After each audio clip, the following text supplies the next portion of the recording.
A judge deliberately spilled champagne on a royal guard's uniform, mocking him as a mindless statue in front of foreign diplomats. But when an emergency alarm sounded, the guard broke his silence, speaking 7 languages and revealing credentials that left the judge speechless. Here's how the tables turned. But before we continue, tell us where you're watching from in the comments.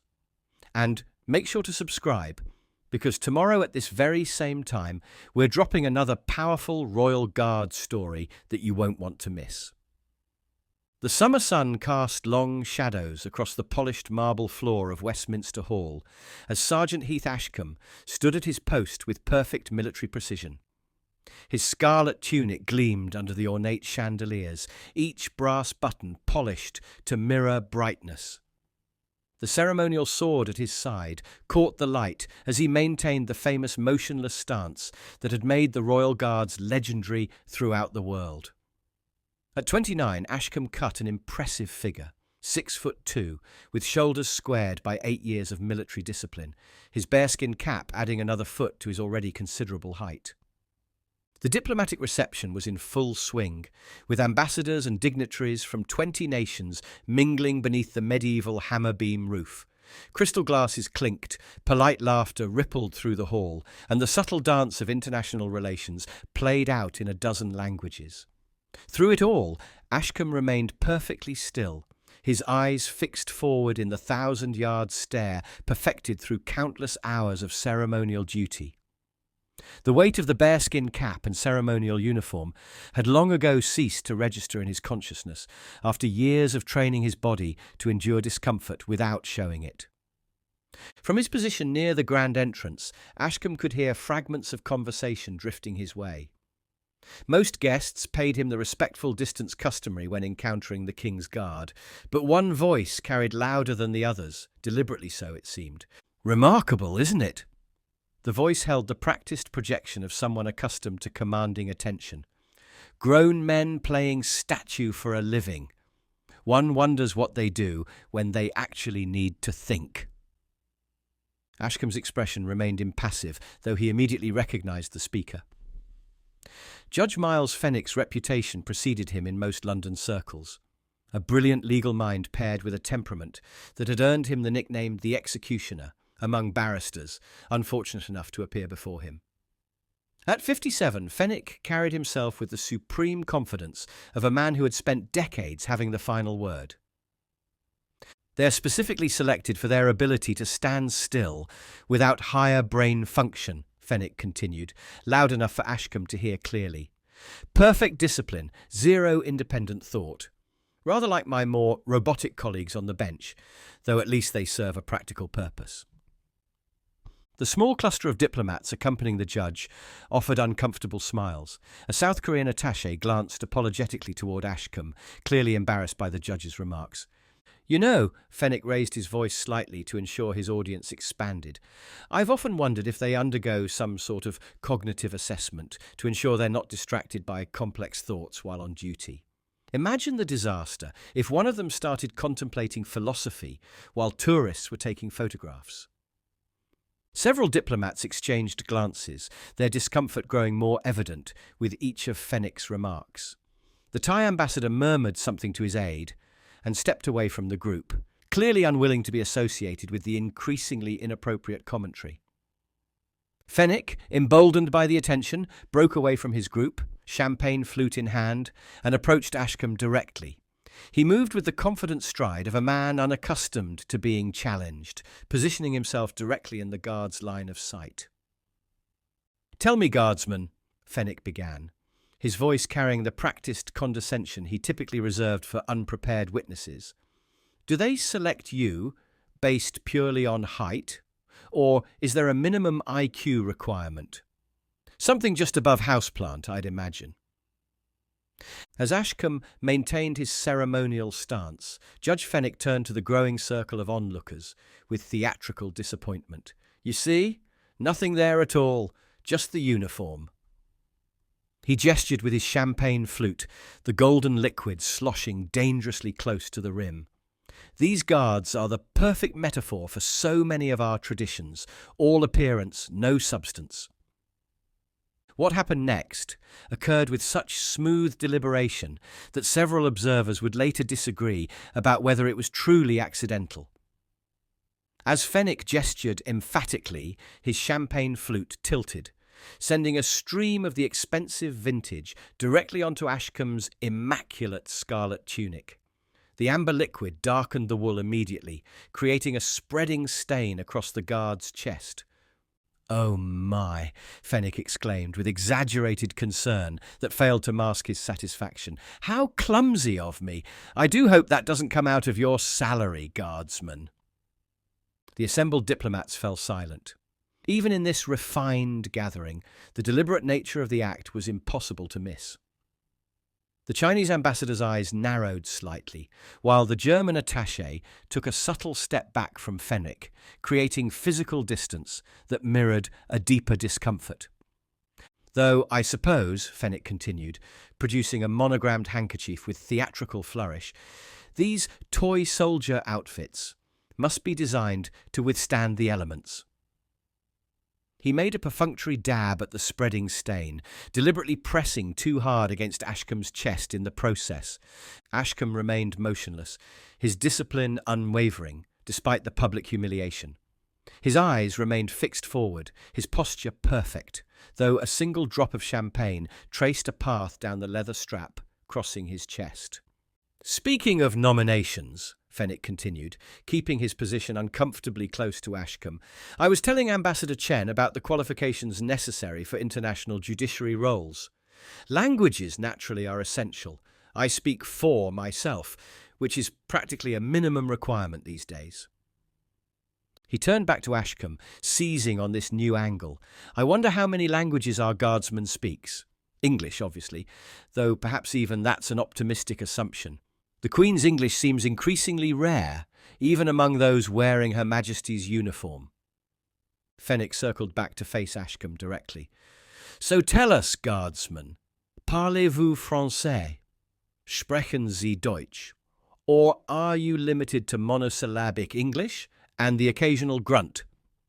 A distinguished elderly gentleman with military bearing and the quiet dignity of retired command stepped forward from a nearby group. "Judge Fenwick, I believe you're being unnecessarily—" General Wilson," Fenwick interrupted with barely concealed impatience. "Coming to defend the honour of your ceremonial soldiers? Admirable loyalty, though perhaps misplaced. I'm merely pointing out that these guards seem selected for aesthetic qualities rather than intellectual capacity." He turned back to Ashcombe, stepping deliberately into his line of sight. International law recognises 4 Geneva Conventions, each covering different aspects of armed conflict. The first deals with wounded soldiers in the field. The second covers maritime forces. The third addresses prisoners of war. The fourth protects civilians. Fenwick's recitation was technically accurate, but delivered with the condescending tone of a professor addressing a particularly slow student. "I presume this information exceeds your training, guardsman. Perhaps they covered only which foot to put forward during the changing of the guard ceremony."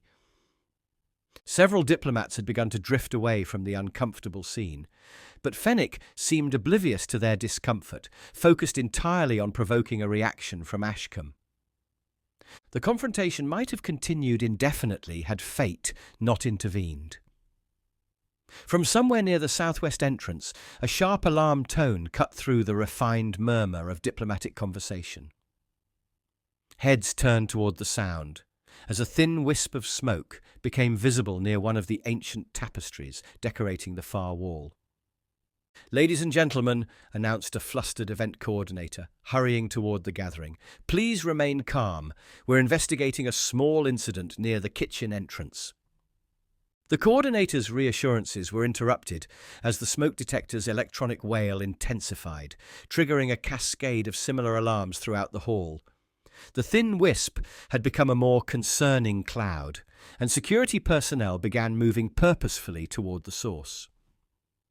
Protocol for royal guards during emergencies was clear. The protection of life superseded ceremonial duties. Without hesitation, Sergeant Ashcombe stepped forward from his post, his movement so sudden after hours of stillness that several nearby guests startled visibly. "Please move toward the north exit in an orderly fashion," Ashcombe stated, his voice carrying the clear authority of military command. "Ambassadors and official delegation members, please follow the blue security line to the designated safe area." Fenwick, who had been mid-sip when Ashcombe broke his silence, nearly choked on his fresh glass of champagne. "So it does speak," he sputtered, attempting to maintain his mocking tone despite the unfolding situation. "With all the eloquence of a railway announcement, no less." Ashcombe ignored the judge completely, focusing on efficiently directing the diplomatic guests towards safety. "Sir," he addressed the Saudi ambassador, who appeared confused by the commotion, "please proceed to the northern exit. Embassy staff will meet you at the assembly point." "Look at that," Fenwick continued, refusing to relinquish his performance despite the thinning audience. "Complete sentences, even, though hardly the Queen's English, wouldn't you agree, General?" General Wilson shot Fenwick a withering glance as he moved with the flow of departing guests. "There's a time and place, Judge. This is neither." As the hall continued to empty, security personnel confirmed what many had already suspected. A minor kitchen incident had caused smoke but no actual fire danger. The alarms, however, had triggered the evacuation protocol that would need to be completed before the reception could resume. 20 minutes later, the reception guests had been cleared to return to Westminster Hall. The interruption had created a logistical challenge. International protocols required formal notification to all diplomatic delegations before they could re-enter the building. In the North Assembly area, a harried Foreign Office coordinator was attempting to manage the situation. "Ladies and gentlemen, if I could have your attention, please. We've received the all-clear to return to the reception, but we need to ensure all delegations are properly accounted for before proceeding." "Marvellous," Fenwick muttered to a nearby attaché. "From smoke to bureaucracy, the evening improves by the minute." The coordinator continued, visibly flustered. "Unfortunately, our multilingual staff members are currently assisting with security verification at the other assembly points. If anyone could assist with translations, particularly for Mandarin, Arabic, and Yi..." "Sergeant Ashcombe can assist," interjected General Wilson, who had been observing the situation from nearby. "He's qualified in multiple languages." All eyes turned to Ashcombe, who had resumed his formal bearing near the assembly area entrance. Fenwick's eyebrows rose in theatrical disbelief. "Our ceremonial guardsman? I highly doubt..." Before Fenwick could complete his sceptical comment, Ashcombe stepped forward with a crisp nod to the coordinator. "Happy to assist, ma'am. Which languages do you require first?"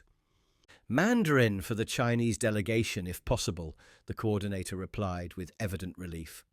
"Then perhaps Arabic for our Middle Eastern guests." Without hesitation, Ashcombe turned to the Chinese delegation and began speaking in flawless Mandarin.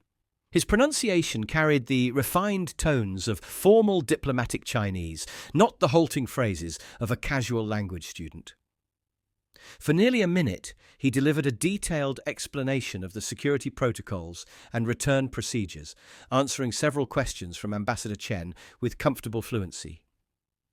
各位尊敬的代表，我们已确认厨房的小事故已经解决，没有实际的火灾危险。根据安全程序，我们需要按照预定路线返回大厅。请跟随蓝色标记的路线，您的安保人员将在主厅入口处与您会合。如有任何疑问，请随时向我提出。His delivery was not merely functional, but carried the subtle cultural courtesies and formal honorifics that displayed deep understanding of Chinese diplomatic protocol. Fenwick's champagne glass froze midway to his lips, his expression shifting from dismissive amusement to stunned disbelief. His eyes widened as Ashcombe continued to field complex questions from senior Chinese diplomats, switching effortlessly between different regional dialects as needed.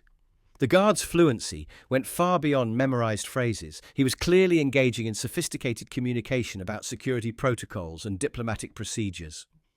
Completing his Mandarin announcement, Ashcombe smoothly transitioned to Arabic, addressing the Saudi and Emirati delegates with the formal dialect used in diplomatic circles. His voice carried the precise inflections and cultural courtesies that marked not just language proficiency, but deep cultural understanding. "Impossible," Fenwick muttered, his earlier bravado evaporating as Ashcombe continued to the French delegation, switching effortlessly to perfect Parisian French. Ambassador Chen approached Ashcombe with a respectful nod. "Sergeant, your Mandarin is exceptional. Did you perhaps serve at our London embassy at some point? Your accent suggests diplomatic training." "Yes, Ambassador," Ashcombe replied with a respectful incline of his head. "I was attached to the diplomatic protection team at the Beijing embassy for 2 years before joining the Guard." Chen's face lit with sudden recognition. "Wait, Ashcombe? Sergeant Heath Ashcombe? You were part of the security detail during the 2018 Trade Summit, were you not?" "Yes, Mr. Ambassador," Ashcombe confirmed with a respectful nod. "I served as linguistic security liaison during your meetings with the British trade delegation." Chen turned to his assistants, speaking rapidly in Mandarin. They nodded with widening eyes before one hurried away with evident purpose. Meanwhile, the Saudi ambassador had moved closer, studying Ashcombe's face with new interest. "I believe our paths have crossed as well, Sergeant," he said in Arabic. "Riyadh, 2017. You were seconded to the protection detail for the British Foreign Secretary's visit." "It was an honour to serve during that important diplomatic mission, Your Excellency," Ashcombe replied in perfect Gulf Arabic dialect, the formal phrasing appropriate for addressing Saudi royalty.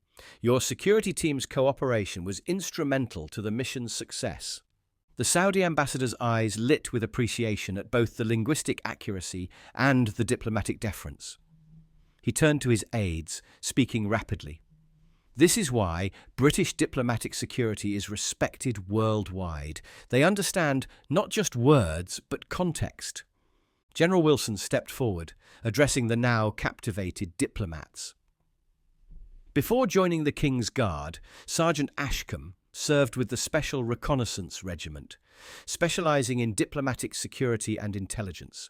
He holds the Military Cross for actions that, unfortunately, I cannot detail in this setting.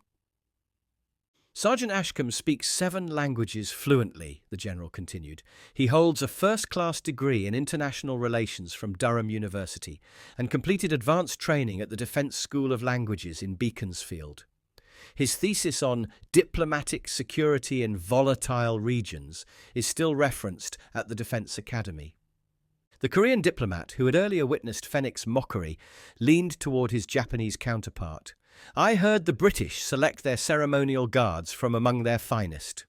Now I understand why tradition holds them in such high regard." Several diplomats nodded in agreement. Their perception of the scarlet uniformed figure completely transformed from decorative symbol to accomplished professional. As the guests began filtering back into Westminster Hall, Ambassador Chen held court near the grand staircase. "Many of you may not know this, but we owe Sergeant Ashcombe a debt that extends beyond diplomatic courtesies." The ambassador's announcement drew a growing circle of interested diplomats, with Fenwick hovering uncomfortably at the edges, unable to depart without appearing to flee, yet clearly wishing to be anywhere else. 3 years ago, during a particularly sensitive period in Anglo-Chinese relations, a coordinated attempt was made to assassinate key members of both delegations during trade talks in Beijing. Chen's expression grew solemn at the memory. "The plot was designed to disrupt our country's cooperation on several fronts." He gestured toward Ashcombe, who maintained his professional demeanour despite becoming the centre of attention. Sergeant Ashcombe, then serving with Special Reconnaissance, identified behavioural anomalies in a member of the catering staff. Rather than causing a diplomatic incident with a public confrontation, he tracked the suspect to an off-site location where he discovered not only the would-be assassin, but an entire cell planning the attack. "What's remarkable," continued Chen, "was not merely the prevention of the attack, but the way it was handled. Sergeant Ashcombe coordinated with Chinese security forces with such diplomatic skill that what could have been an international incident instead became a model of cooperation. The ambassador's aide, who had returned with a tablet, displayed photographs from the Beijing summit. Sergeant Ashcombe's actions saved lives on both sides. After identifying the threat, he worked through appropriate channels, respecting Chinese sovereignty while ensuring swift action. He even conducted the final security briefing in Mandarin to ensure no details were lost in translation. His cultural sensitivity was particularly noteworthy, Chen added. He understood that the face-saving aspects of the operation were as important as the security dimensions. Instead of a public arrest that would have embarrassed both nations, he facilitated a quiet resolution that strengthened our partnership. The Saudi ambassador nodded agreement. Similar discretion was displayed during an incident in Riyadh. Few men combine such operational capability with diplomatic sensitivity. During the Foreign Secretary's visit, Sergeant Ashcombe identified a security breach in our communications protocol that could have compromised sensitive negotiations. Instead of highlighting the vulnerability in front of others, he requested a private meeting with my security chief, the ambassador continued. Together they resolved the issue without embarrassment to either side. That level of professional courtesy is rare, especially when coupled with such technical expertise. The veteran diplomat from Portugal, who had remained quiet until now, spoke up. My colleagues at NATO headquarters still reference Sergeant Ashcombe's paper on cross-cultural communication in crisis situations. It's required reading for security liaison officers. Throughout these revelations, Ashcombe maintained his professional bearing, acknowledging the comments with appropriate modesty, but never indulging in self-promotion. The contrast between his quiet professionalism and Fenwick's earlier boasting was lost on no one. I believe, said the Japanese ambassador, who had earlier been part of Fenwick's audience, that certain wagers were made earlier this evening regarding Sergeant Ashcombe's knowledge of international affairs. His gaze fell deliberately on Fenwick, whose complexion had taken on a distinctly uncomfortable flush. As the reception regained its rhythm, Sir Edward Harrington, Permanent Secretary to the Foreign Office, materialised at Fenwick's elbow with the smooth efficiency of a career diplomat. Judge Fenwick, might I have a brief word in private? The judge followed Harrington to a quiet alcove, relieved to escape the main reception where he'd become increasingly aware of knowing glances and whispered comments. Harrington's expression was pleasantly neutral, the practiced diplomatic mask that revealed nothing while assessing everything. Enjoying the evening, Judge, Harrington began mildly, though something in his tone suggested the question was far from casual. Certainly, Fenwick replied with forced heartiness, always enlightening to meet our international partners. Indeed, Harrington sipped his water thoughtfully. I understand you've made quite an impression on several of our distinguished guests this evening. Perhaps a bit of judicial humour that didn't quite translate. Understanding cultural nuance is particularly important in international contexts, wouldn't you agree? Especially for those seeking positions that require diplomatic sensitivity. The subtle emphasis made Fenwick glance up sharply. You're referring to the International Court nomination. Precisely. Harrington's smile remained pleasant, while his eyes turned calculating. The selection committee meets next week. As you know, they place particular emphasis on candidates who demonstrate respect for diverse professional backgrounds and cultural contexts. Judge Fenwick, Harrington continued gently, 3 members of that selection committee are in this room tonight. Ambassador Chen chairs the Asia-Pacific representation. The Saudi ambassador sits on the Middle Eastern delegation. And Madame Rousseau, from the French embassy, coordinates the European bloc. Each name landed like a stone in Fenwick's consciousness. His gaze darted across the reception hall, where all 3 diplomats were now engaged in animated conversation with Sergeant Ashcombe. 7 ambassadors witnessed you deliberately spill champagne on a king's guard, Harrington continued. 5 heard you describe him as having the intellectual capacity of oak. And I believe you wagered, rather publicly, that he couldn't name the Japanese Prime Minister or explain the Geneva Conventions. I may have misjudged the situation. Indeed. Harrington's tone remained pleasant, while his words carried devastating clarity. The International Court nomination requires unanimous approval from the regional committees. Candidates must demonstrate not only legal expertise, but also cultural sensitivity and diplomatic judgment. He gestured subtly toward the Chinese ambassador, who was now on his phone, speaking rapidly in Mandarin.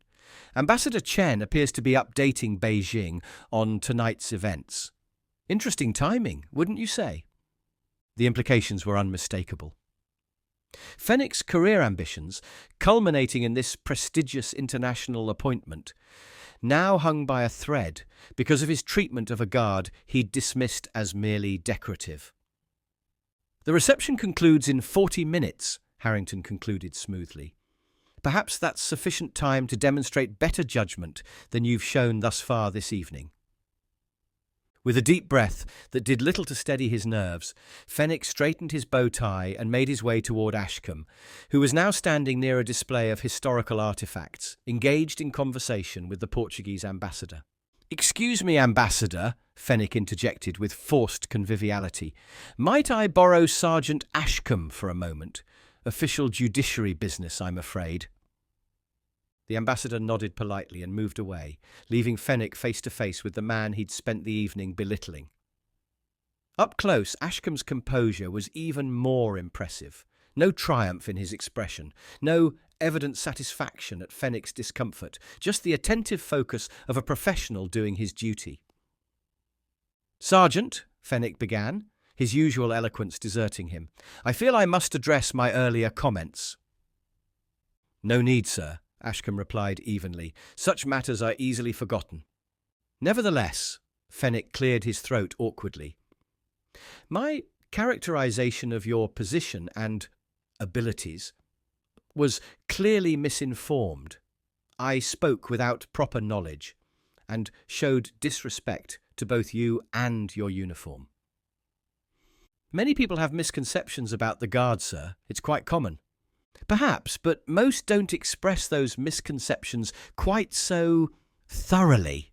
Fenwick attempted a self-deprecating smile that felt foreign on his features.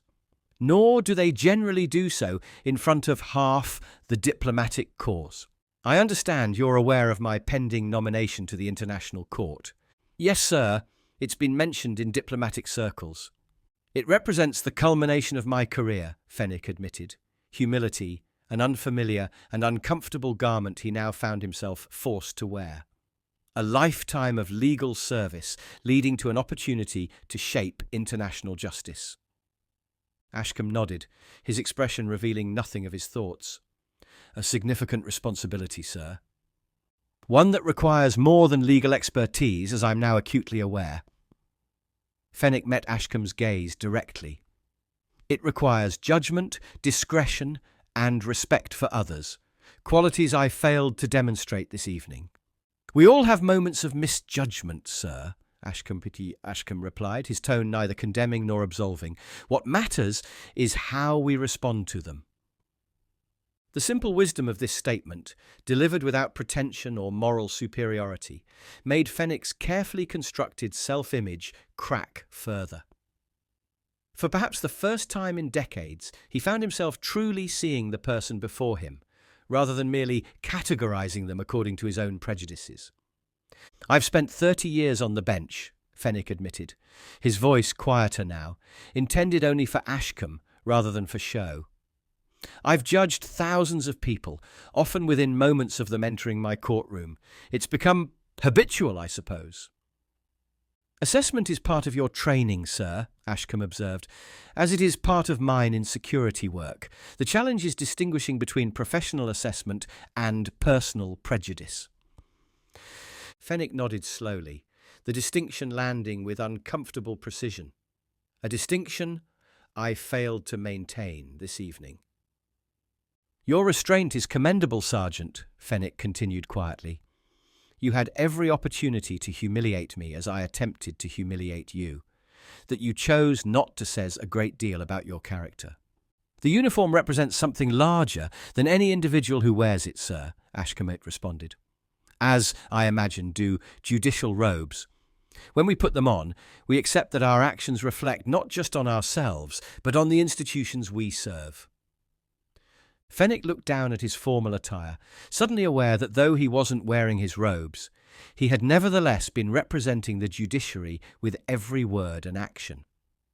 A responsibility I've been reminded of rather forcefully tonight, he acknowledged. What began as an evening of diplomatic ceremony had transformed into something far more profound, a lesson in humility, respect, and the danger of judging others based on appearances or assumptions. Judge Fenwick had arrived at Westminster Hall, convinced of his own importance, viewing those around him as merely supporting characters in his personal drama. By evening's end, he'd learned that the guardsmen he'd dismissed as merely decorative possessed qualities he himself had failed to demonstrate: discipline, dignity, and the quiet confidence that comes not from titles or status, but from genuine capability. 2 weeks later, the diplomatic committees announced their selection for the international court position. Judge Fenwick's name was notably absent from the shortlist, with the official statement citing a preference for candidates demonstrating exceptional judgment and cross-cultural sensitivity. While no direct reference was made to the Westminster Hall incident, those in diplomatic circles understood the connection. Sergeant Ashcombe continued his duties with the King's Guard, standing watch at Buckingham Palace with the same disciplined precision he'd always shown. Occasionally, diplomatic visitors would recognise him and offer a respectful nod, a silent acknowledgement of the man behind the uniform. For Ashcombe, this recognition was neither sought nor necessary. The privilege of service was its own reward, regardless of whether others understood its depth. If this story taught you something about looking beyond appearances and treating others with respect, regardless of their uniform or position, hit that like button and subscribe to our channel for more powerful stories about Royal Guards and the values they represent. Press the bell icon to never miss our uploads, and check out the other videos appearing on your screen right now. The Royal Guards stand as living symbols of tradition and discipline, but as Sergeant Ashcombe demonstrated, beneath the ceremonial uniform often lies extraordinary capability, intelligence, and character. Sometimes the most impressive qualities are those that remain unseen until circumstances demand their revelation. Have you ever misjudged someone based on their appearance or profession, only to discover there was much more beneath the surface? Or perhaps you've been on the receiving end of such prejudice, maintaining your dignity despite others' assumptions. What do you think is the most important lesson from Sergeant Ashcombe's interaction with Judge Fenwick? Share your experiences and thoughts in the comments below. We read every one and would love to hear your perspectives on this story of hidden depths and valuable lessons learned. We'll see you tomorrow with another powerful Royal Guard story you won't want to miss.